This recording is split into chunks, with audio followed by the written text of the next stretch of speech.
ये पूरा एक बम है, ये पूरा एक बम है। इस बम के अंदर देखिए जरा, छोटे छोटे बम आपको नजर आ रहे हैं। ये जब बम गिरता है तो ये पूरा बम गिरेगा और उसके अंदर से ये सारे बम निकलेंगे एक बार।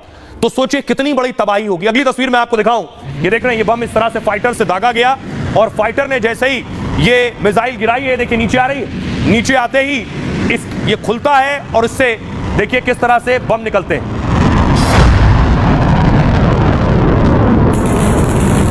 क्लस्टर बम की तस्वीर मैं आपको दिखा रहा हूं। ये आप मिसाइल देख रहे हैं, इससे बम निकले। ये सारे बम एक साथ झुंड में जाकर एक जगह पर गिरेंगे और तबाही। बहुत बड़ा इंस्टीट्यूट जो इजराइल में था, देख रहे हैं आप, ये पूरा इंस्टीट्यूट तबाह हो गया है।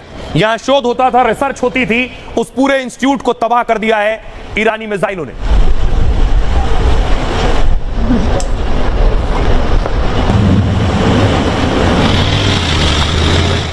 अब देखिए मैं आपको दिखाऊं, क्लस्टर बम जब गिरा उसके बाद इजराइल में जो तबाही आई उसकी एक और तस्वीर देखिए।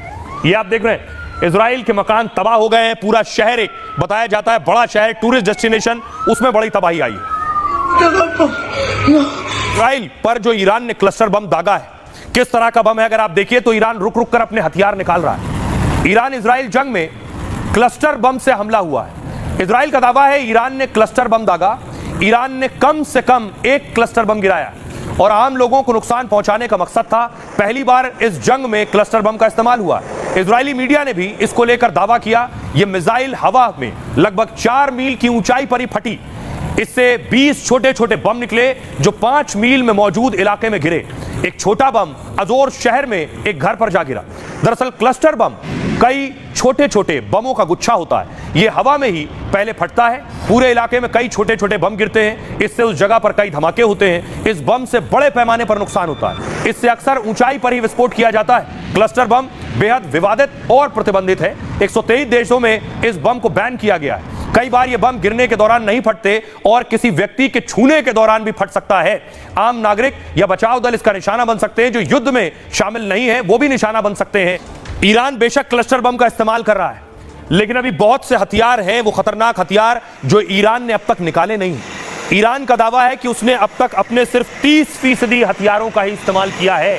70% खतरनाक हथियार अभी ईरान के बचे हैं। ये ईरानी हथियार मैं आपको दिखा रहा हूं। इन हथियारों का इस्तेमाल ईरान अभी करेगा इजराइल के खिलाफ। सबसे पहले है खुर्रम शहर मिसाइल। ये जो आप मिसाइल देख रहे हैं, ये ईरान की सबसे खतरनाक मिसाइल मानी जाती है।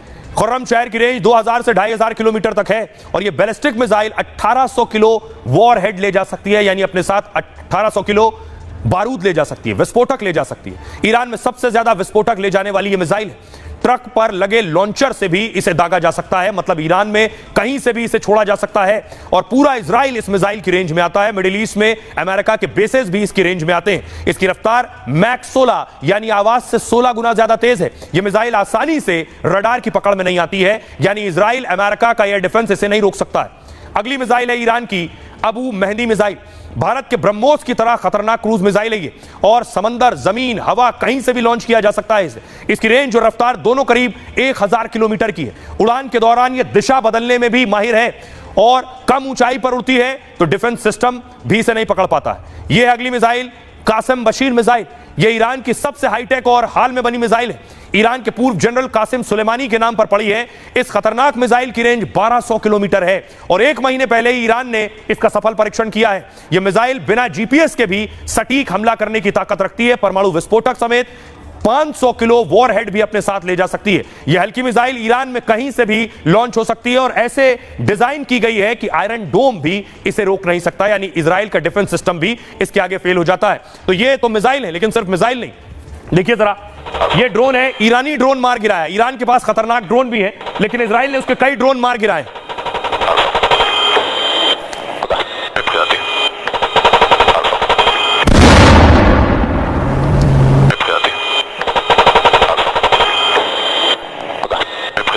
ईरान लगातार इजराइल पर ड्रोन से भी अटैक कर रहा है, लेकिन उसके ड्रोन देखिए कौन कौन से ड्रोन है उसके पास। यह है शहीद ड्रोन।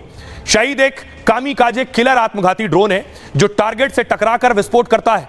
2000 से 2500 किलोमीटर तक इसकी रेंज है। 180 से 200 किलोमीटर प्रति घंटे की रफ्तार से ये उड़ता है।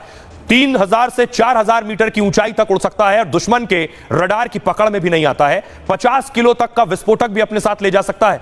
50 से 100 मीटर के दायरे में नुकसान पहुंचाता है और सैन्य ठिकानों, इमारतों, रिहायशी इलाकों में तबाही मचा सकता है। एक ड्रोन की कीमत है 15 से 40 लाख रुपए। यह है गाजा ड्रोन।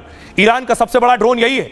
फिलिस्तीन के गाजा इलाके के सम्मान में इसका नाम रखा गया है। वजन इसका 3000 किलो का है और ड्रोन एक छोटे विमान जैसा दिखाई देता है। एक साथ 13 बम भी ले जा सकता है और 350 किलोमीटर प्रति घंटे की इसकी रफ्तार है। यह है इसकी खासियत। और 35 घंटे तक बिना रुके सफर कर सकता है। 500 किलो तक हथियार ले जाने में सक्षम है। 1000 किलोमीटर की दूरी तक दुश्मन पर हमले में सक्षम है। सैकड़ों मीटर तक नुकसान पहुंचाता है। यह अगला ड्रोन, यह है अरश 2 ड्रोन। आत्मघाती और एंटी रडार ड्रोन है। लंबी दूरी तक अटैक करने वाला ड्रोन में शामिल है। ये अरश 2 की रेंज 2000 किलोमीटर तक है। 250 किलो विस्फोटक अपने साथ ले जाता है। ये इजराइल की रडार प्रणालियों पर हमले में इस्तेमाल किया जाता है। दावा है रूस यूक्रेन के खिलाफ भी इसका जंग में इस्तेमाल हो रहा है। दावा रूस यूक्रेन के खिलाफ इस्तेमाल